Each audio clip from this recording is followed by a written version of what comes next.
Mesopotamia, la tierra entre dos ríos. Así se llama la región donde se desarrollaron las primeras civilizaciones, que se asentaron entre los ríos Tigris y Éufrates.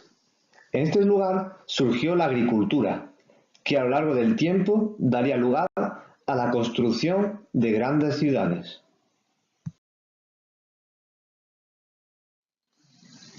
Las ciudades fueron creadas para regular la economía agrícola y ayudar a la gente a vivir en sociedad.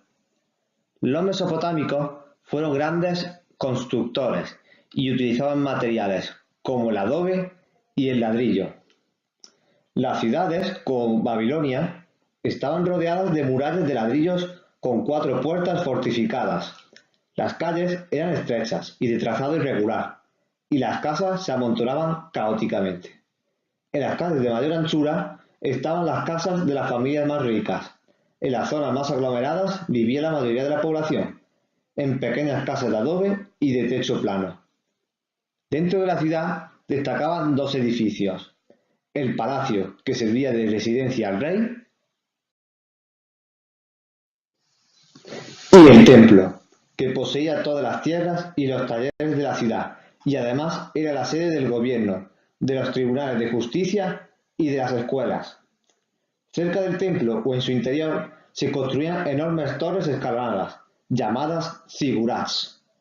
Los zigurats tenían distintas funciones: observatorio astronómico, lugar de culto o centro de adivinación. A este santuario se accedía por una escalinata principal que se unía en la primera planta con otras 2 escaleras secundarias. A partir de este nivel, la escalera principal se hacía cada vez más estrecha hasta llegar al santuario superior. Los antiguos sumerios llamaban a su zigurat casa del fundamento del cielo y la tierra, lo que simbolizaba la necesidad de los seres humanos de unirse con los dioses celestiales. Los mesopotámicos creían en la existencia de varios dioses, es decir, eran politeístas.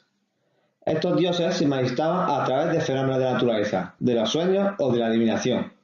Además, los dioses se representaban como personas y tenían pasiones humanas. Sin embargo, eran inmortales. La pirámide social mesopotámica. Esta se dividía en 3 grandes grupos: el Awilum, el Muskenum y el Wardum. En primer lugar se encontraba el Awilum, que estaba compuesto por el rey, los nobles, los sacerdotes y los oficiales del ejército. Ellos vigilaban el territorio y supervisaban las ceremonias religiosas. Además, poseían las tierras y tenían numerosos privilegios. A continuación se encontraba el Muskenum, formado por campesinos, artesanos y comerciantes.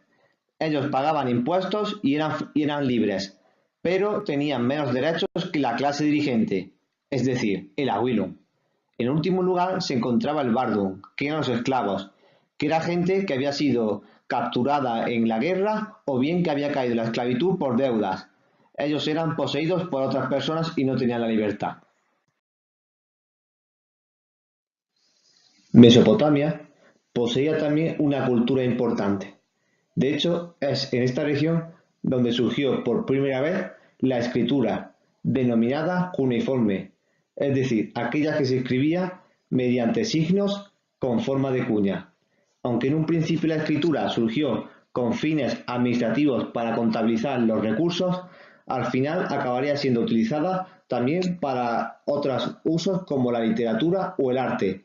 Así, por ejemplo, en esta región surgió la primera obra épica de la historia, la epopeya de Gilgamesh, la narración de un antiguo rey mítico de Mesopotamia.